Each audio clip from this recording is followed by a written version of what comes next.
할렐루야. 어느 교회에 이민을 와서 옷가게를 열심히 하는 여집사님이 있었습니다. 집념이 강해서 한눈 팔지 않고 열심히 오로지 돈 버는 일에만 신경을 썼습니다. 그 결과 돈을 꽤 많이 벌었습니다. 그렇게 번 돈을 부동산에 다시 투자를 했습니다. 재산이 엄청나게 늘어났습니다. 그렇게 열심히 사는데 어느 날 몸이 아파서 이상이 생겼습니다. 병원에 가서 종합진단을 받았더니 뜻밖에도 간암이라고 했습니다. 간암 말기라는 소리를 듣고 자기의 남은 삶이 불과 3개월밖에 되지 않는다는 이야기를 듣습니다. 얼마나 안타깝고 기가 막혔겠습니까? 집으로 돌아오면서 처음으로 그는 자기의 삶에 대해서 진지하게 생각을 했습니다. 솔몬 왕이 전도서에서 했던 말씀이 너무나도 실감나게 생각이 났습니다. 헛되고 헛되니 헛되고 헛되도다. 그날따라 지금까지 살아온 그의 모든 삶이 헛되게 느껴졌습니다. 집에 왔습니다. 그저 눈물만 흘렀습니다. 사랑하는 가족들의 얼굴만 쳐다봐도, 그동안 애써 장만한 가구들을 쳐다봐도, 손때 묻은 집안 구석구석을 쳐다봐도 그저 눈물만 솟구칠 뿐이었습니다. 도무지 참을 재간이 없었습니다. 그래서 오랜만에 교회로 뛰쳐갔습니다. 그러나 아무도 없는 교회에 무릎을 조아리고 흐느끼면서 처음 하나님과 깊은 기도를 드렸습니다. 하나님 아버지, 저의 생애를 불쌍히 여겨 주옵소서. 더 살게 해달라고 구차한 요구는 드리지 않겠습니다. 그러나 한 가지만큼은 꼭 들어주시기를 바랍니다. 남은 3개월 동안에 제가 무엇을 해야 저의 삶이 의미 있는 삶이 되겠습니까? 이 한 가지만큼은 꼭 들어주시기를 바랍니다. 애타게 눈물로 기도하는 가운데 그에게 느껴지는 감동이 있었습니다. 그것이 사랑해라, 그런 말씀이었습니다. 그동안 돈 버는 일에만 치중하다 보니까 사랑해야 할 만큼 충분한 사랑을 하면서 세상을 살지를 못했습니다. 받은 은혜는 많은데 하나님 한번 제대로 사랑해 보지를 못했습니다. 옆에 있는 사람, 자기로 인해서 섭섭한 마음을 가졌던 사람들이 생각이 쭉 났습니다. 그리고 일일이 찾아다니면서 그들에게 용서를 구하고 마음에 맺혔던 여러 가지들을 풀었습니다. 그리고 그는 억척스럽게 재산을 모으기는 했지만은 한 번도 자기의 재산을 가볍게 써본 적이 없다는 사실을 깨닫게 됩니다. 그래서 자기의 재산 가운데 반을 뚝 잘라서 교회에 헌금을 드렸습니다. 그리고 나머지는 가족들을 위해서 유산을 분배해서 유언장도 다 썼습니다. 이제 그에게는 뭐 재산이 불어나는 일이라든가 돈 버는 일은 아무 의미가 없었습니다. 그는 그저 틈나는 대로 성경을 읽고 하나님께 깊은 기도를 드렸습니다. 그러는 가운데 3개월이 지났습니다. 의사는 3개월을 넘기지 못한다고 했습니다. 그러나 죽지 않고 살아 있었습니다. 다시 병원에 갔습니다. 그런데 이게 웬일입니까? 간암이 아니었습니다. 너무 과로해서 간에 무리가 갔을 뿐인데 의사의 오진이었습니다. 휴식을 취하면 충분히 회복될 수 있다고 했습니다. 그 소식을 듣고 목사님이 찾아왔습니다. 집사님, 얼마나 억울하세요? 어디 가서 이 보상을 받아야 됩니까? 그때 집사님이, 목사님, 아닙니다. 저는 제 생애에 있어서 지난 3개월처럼 의미 있는 값진 삶을 살아본 적이 없습니다. 앞으로 저의 삶이 얼마 되든 간에 저는 언제나 시한부 인생을 살아가는 심정으로 이 세상을 살아갈 것입니다. 그렇습니다. 사실 우리는 다 시한부 인생을 살아가고 있습니다. 조금 더 길든지 짧든지 약간의 차이가 있을 뿐입니다. 결국은 언젠가 우리는 다 이 세상을 떠나서 하나님이 우리를 위해서 예비해 두신 그 나라 천국에 가야 할 줄로 믿습니다. 그렇습니다. 그렇다면은 우리는 좀 다르게 생각해야 되지 않을까요? 좀 다르게 살아야 되지 않겠습니까? 내가 어렸을 때는 말하는 것이 어린아이와 같고 깨닫는 것이 어린아이와 같고 생각하는 것이 어린아이와 같다가 이제는 보다 더 완전한 미래의 세계 향해서 그것도 믿음, 소망, 사랑으로 살아야 된다. 장성한 사람이 되어서는 이 어린아이의 일을 다 버려놓으라 그랬습니다. 그렇습니다. 신앙생활이란 현실에 머물러 있는 것이 아닙니다. 현실에 그냥 멈춰서서 사는 것도 아닙니다. 믿음, 소망, 사랑으로 온전해지기 위해서 열심히 부지런히 노력해서 성장하고 성장하는 그런 과정인 것입니다. 돌이켜보면 인생에 실수도 많고 허물과 잘못도 많았는데 어딘지 모르게 불완전하게 미성숙한 것도 많았지만 지나놓고 보니 모든 것이 성장하고 변화되었던 것을 알 수 있습니다. 그렇지 않은 자기 성장을 점검할 줄 알고 살아야 되는 것입니다. 지난 33년 우리 교우들의 신앙생활을 살펴보면 성숙한 신앙의 자리에 이런 것을 많이 볼 수 있습니다. 저분이 옛날에는 저렇게 열심히 교회 생활하지 않았는데, 저분이 옛날에는 저렇게 부드러운 사람이 아닌데, 저 사람이 옛날에는 까탈스러웠는데 우리 교회 와서 그렇게 점잖을 수가 없어. 참으로 많이 변했다 하는 소리를 많이 듣습니다. 하나님의 은혜인 줄로 믿습니다. 들나귀 마음이 어린 양의 마음이 되는 것 하나님이 바꾸어 주신 줄로 믿습니다. 어떤 여집사님은 그래요. 목사님, 이 교회에 와서 너무 좋아요. 왜요? 아빠가 너무 많이 달라졌어요. 나보다가 교회 더 좋아해요. 어떤 장로님은 자기 부인이 자기보다가 나를, 목사님을 더 좋아한다 그러더라고요. 이구동성으로 교회에 오면은 좋다는 거죠. 감사와 기쁨이 충만하다는 거죠. 우리 교회는 뭐 모여서 목사가 어쩌고 저쩌고 장로가 어쩌고 저쩌고 뭐 그런 소리 하는 사람들이 없잖아요. 우리 교회는 좋은 교회인 줄로 믿습니다.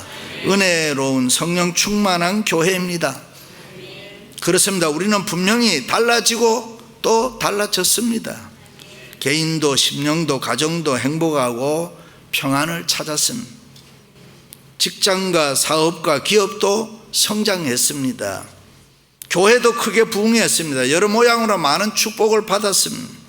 이 모든 것이 하나님의 은혜인 줄로 믿습니다. 이 교회를 통해서 허락하신 신앙의 성장입니다. 나보다 더 나은 성숙한 믿음의 사람들 때문에 나 자신도 모르는 사이에 신앙과 인격의 성장을 가져온 줄로 믿습니다.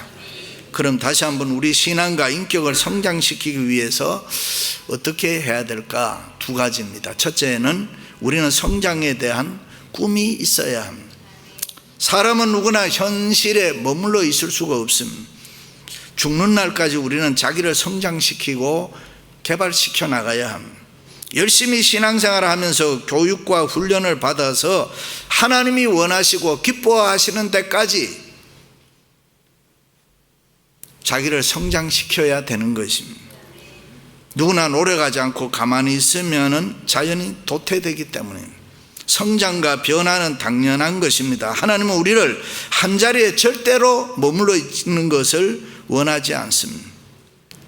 사무엘 선지자가 사울에게 기름을 부어서 이스라엘의 초대 왕을 삼았습니다.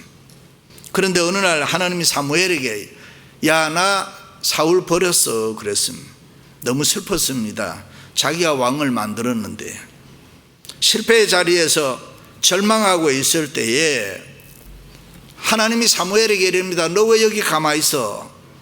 너는 이 뿔에다가 기름을 부어서 이새의 아들에게 기름을 부어 왕으로 삼으라. 더 이상 머물러 있지 말라는 거죠. 다시 시작하라는 것입니다. 모세가 죽었을 때 이스라엘 백성들이 대성통곡을 했습니다. 믿던 지도자가 죽었으니까요. 근데 하나님이 여호수아에게 너무 울지 마라. 이제는 백성들과 더불어 가나안 땅으로 들어가라고 했습니다. 그 자리에 있지 말고 옮기라는 것입니다. 자기 성장을 위해서 다시 일어나라는 거예요. 그렇습니다. 온전한 바람직한 인간으로 성장하기 위해서는 우리에게 꿈이 있어야 됩니다. 소망이 있어야 돼요. 그래서 헬라 사람들은 인간을 가리켜서 안드로포스라 그래요. 위를 쳐다보는 존재라 그랬습니다. 그래요. 예수 그리스도를 모를 때는 우리가 땅만 쳐다보고 살았지만은 이제는 예수 그리스도를 알고 난 후에는 누구나 다 하나님을 보고 위를 쳐다보고 살아야 됩니다. 아브라함 링컨이 16세 때 뉴올리언스에 가서 시가지로 구경하다 노예시장에서 자기와 나이가 비슷한 흑인 소녀가 팔려가는 걸 보게 됩니다. 이때 링컨의 마음속에는 흑인 노예 제도를 폐지하기 위해서는 내가 앞으로 장차 왕이 그러기 대통령이 돼야 되겠다 꿈을 가지게 됩니다. 그리고 마침내 16대 대통령이 돼서 노예 제도 자신의 꿈을 이루었습니다. 그렇습니다. 여러분들도 자기 성장에 꿈을 가지시기를 바랍니다. 장로가 돼도 내가 이러이런 좋은 장로가 되어야지. 권사가 돼도 마찬가지죠. 나도 어떤 권사님처럼 좋은 권사가 되어야지. 내가 그 어떤 분처럼 예수를 믿어야지. 저는 목사니까 누구누구처럼 최고의 목사로 사랑받고 존경받는 목사가 되어야지. 좋은 목사 되어야지. 그 꿈이 있습니다. 내가 성장해야 되겠다는 꿈이 있어야 우리는 노력하게 되는 것입니다. 일본 경제를 가지고 흔히들 카피라 그럽니다. 자꾸 흉내를 내는 것입니다. 흉내를 자꾸 내다 보면은 최고가 될 수가 있습니다. 일찍이 예수님께서 하늘에 계신 너희 아버지의 온전하심과 같이 너희도 온전하라. 그렇습니다. 우리는 하나님의 형상대로 지음받은 자들입니다. 우리가 하나님의 온전하심을 바라보고 그 거룩하심을 나도 이루리 꿈을 가질 때에 우리도 온전하게 변화될 줄로 믿습니다. 사랑하는 성도 여러분, 여러분 모두 자기 성장에 꿈을 가지시기를 주님의 이름으로 축원합니다. 또 하나는 우리는 자기 성장에 대한 확신이 있어야 됩니다. 바울은 우리가 다 하나님의 아들을 믿는 것과 아는 일에 하나가 되어 온전한 사람을 이루어 그리스도의 장성한 분량이 충만한 데까지 이르리니 그랬습니다. 확신이 있어요. 우리가 그리스도인으로 성장하기 위해서는 자신의 능력과 잠재력을 확실히 믿어야 됩니다. 나는 잘할 수 있어. 나는 얼마든지 좋은 그리스도인이 될 수가 있어. 나는 좋은 남편이 되고 좋은 아내가 될 수 있어. 나는 좋은 아빠가 될 수 있다. 엄마가 될 수 있다. 나는 돈 벌어 부자 될 수 있다. 나는 성공할 수 있다. 먼저 이런 확신이 우리에게 좀 필요합니다. 그렇잖아요. 자기 자신을 믿지 못하면은 절대로 자기를 발전시킬 수가 없습니다. 열등의식에 사로잡혀서 무엇이든지 나는 못한다 생각하는 사람 결코 아무것도 할 수 없습니다. 그러나 무엇이든지 믿음으로 열심히 살면서 나는 할 수 있다. 나는 미래에 얼마든지 달라질 수 있다. 자기 변화를 믿는 사람만이 자기 성장을 가져올 줄로 믿습니다. 그렇습니다. 우리는 자기 성장에 대한 확신이 있어야 됩니다. 누구든지 그리스도 안에 있으면 새로운 피조물이라 이전 것은 지나갔으니 보라 새 것이 되었도다. 사도 바울은 그러므로 이제 그리스도 예수 안에 있는 생명의 성령의 법이 죄와 사망의 법에서 너를 해방하였습니다. 그렇습니다. 내가 계속 성장하고 있다는 것을 스스로 볼 수 있어야 됩니다. 내가 변해도 너무 많이 변했어. 내가 나를 볼 때에 옛날에는 부정적이고 비판적이고 소극적이었는데 나밖에 몰랐던 내가 어느덧 예수 그리스도를 알고 신앙생활을 하고부터는 마음이 남을 사랑하고 남을 이해하고 남의 아픔을 함께 나눌 수 있는 선한 마음이 내게 생겼다. 자신의 변화하는 모습을 날마다 볼 수 있어야 합니다. 심리학자 존 카터는 자기 성장을 위한 바람직한 5가지 요소를 이렇게 이야기했습니다. 첫째는 자신과 다른 사람을 현실적으로 객관적으로 볼 수 있어야 된다. 둘째는 자신과 다른 사람을 용납할 수 있어야 한다. 자신의 실수만이 아니고 상대의 실수도 내가 관용을 베풀 수 있어야 된다. 셋째는 현실적이면서도 장기적인 삶의 목표를 세워야 한다. 넷째는 바른 가치관을 세우는 사람이 돼야 된다. 우리가 자본주의 촉을 달리는 이 미국에 살다 보면은 알고 모르는 사이에 개인주의 되지요, 상업주의 되지요, 이기주의 되지요. 돈이면 다 된다고 물질 만능주의에 살다 보면은 우리 자신도 모르게 세속화, 가치관의 혼돈이 찾아올 수 있습니다. 일찍이 여호수아가 가나안 땅에 들어가서 여호와가 참 하나님이냐 아니면 바알이 참 하나님이냐 너희가 선택하라 그랬습니다. 바른 가치관 가지고 있어야 성장할 수 있고 바른 가치관 가지고 있어야 좋은 그리스도인이 될 수 있다 그 말입니다. 다섯째는 자신의 가능성을 개발할 수 있어야 한다. 다시 말해 하나님께서 나에게 주신 무한한 잠재력을 개발하고자 하는 사람이 성장할 수 있다. 그렇습니다. 우리는 자기 성장에 대한 확신이 필요합니다. 내가 주님을 닮아야지, 내가 주님을 본받아야지. 고린도 교회가 분열되었을 때 바울이 사랑과 믿음과 소망으로 하나 되라고 성숙돼야 된다 했습니다. 그러면서 미성숙한 사람은 두 마음을 품는 사람이다. 그렇습니다. 우리는 예수 그리스도만 바라보면서 한 마음으로 꾸준히 달려가야 되는데 사람들은 자꾸 곁눈질을 한단 말이죠. 다른 사람들은 벌써 저만치 앞에 나아가는데 뒤에서 서성거리고 우물쭈물하는 사람은 결코 성장할 수가 없습니다. 나다네일이 호돈이 쓴 The Great Stone이라는 큰 바위 얼굴이라는 작품이 있습니다. 어느 시골에 어네스트라는 가난한 소년이 살고 있습니다. 그의 집 앞에는 아주 자비로운 모습을 한 큰 바위 얼굴이라고 부르는 바위가 있었습니다. 그 동네에 전해오는 전설을 이야기하면 언젠가는 그 큰 바위 같은 얼굴을 가진 닮은 사람이 이 마을에서 나타날 것이라. 그래서 어네스트 소년은 늘 그 큰 바위 얼굴을 쳐다보면서 그 사람을 기다리고 있었습니다. 한 번은 어떤 장군일까? 아니면 한 번은 어떤 돈 많은 부자일까? 아니면 어떤 시인일까? 아니야. 동네 사람들은 저마다 저 바위 얼굴을 닮은 사람이 누구인가? 소년도 어느덧 늙어갑니다.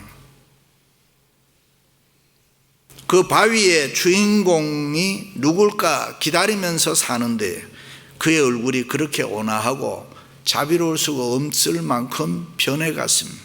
그런데 어느 날 동네 사람들이 그 소녀를 가리켜서 바로 당신이 저 큰 바위 얼굴을 닮은 사람이요 라고 기뻐했다는 것입니다. 사랑하는 성도 여러분, 여러분은 지금 누구를 닮기를 원하고 있습니까? 여러분이 닮기 원하는 삶이 누굽니까? 예수님 닮기를 원하시기를 바랍니다. 어떤 일이 있어도 우리는 예수님을 자꾸 닮아가야 되는 것입니다. 예수님의 모습을 닮아가고 예수님의 성품을 닮아가고 예수님에 대해서 자꾸 생각해야 되고 예수님을 자꾸 흉내내야 되고 비록 예수님처럼 완전해지지는 않아도 저 사람은 작은 예수님이다라고 불릴 만큼 그런 사람으로 변화되어야 되지 않을까요? 언제나 내 자신의 부족을 깨닫고 겸손한 마음으로 주님을 붙잡으십시오. 그리고 변화하십시오. 자기 성장을 위해 몸부림치십시오. 우리가 하는 신앙생활이란 성장의 과정입니다. 어제의 나와 오늘의 내가 같을 수 없습니다. 성장을 사모하며 노력하십시오. 여러분이 잘 아시는 하워드 휴즈 21세기 최고의 부자 중에 하나잖아요. 텍사스 정유사업을 하는 아들로 태어나 부모가 일찍 죽었습니다. 다 팔아서 캘리포니아 LA로 오게 되죠. 그리고 여기서 큰 영화사를 만들어서 세계에 헐리우드를 알립니다.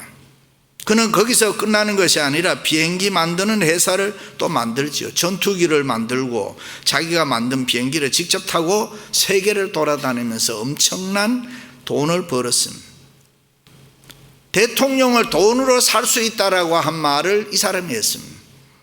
대단한 사람입니다. 그런데 어느 날부터 사람 만나면은 이 바이러스가 들어와서 죽는다는 이야기를 듣고 라스베가스 자기가 지은 호텔 꼭대기 펜트하우스에서 살다가 죽었습니다. 그때 신문기자가 이런 말을 썼습니다. 하워드 휴즈가 모험을 할 때는 살았고 모험을 접었을 때는 죽었다 그랬습니다. 그렇습니다. 변화를 원할 때 우리는 살 수 있습니다. 변화를, 성장을 원할 때 우리는 축복을 받을 수가 있고, 나는 지금 이대로가 좋아, 죽은 사람입니다. 교회도 이 정도 큰 교회면 됐어, 죽은 교회입니다. 아니야, 더 크게 부흥해야 돼, 살아있는 교회입니다. 개인도 가정도 사업이든 교회든 꿈이 없이 성장에 대한 도전이 없으면 죽은 것입니다. 그러므로 변화를 향해서 우리는 자기 성장을 위해서 노력해야 됩니다. 그래야 살아있는 사람입니다. 여러분 모두 자기 성장을 위해서 힘있게 달려가시기를 주님의 이름으로 축원합니다.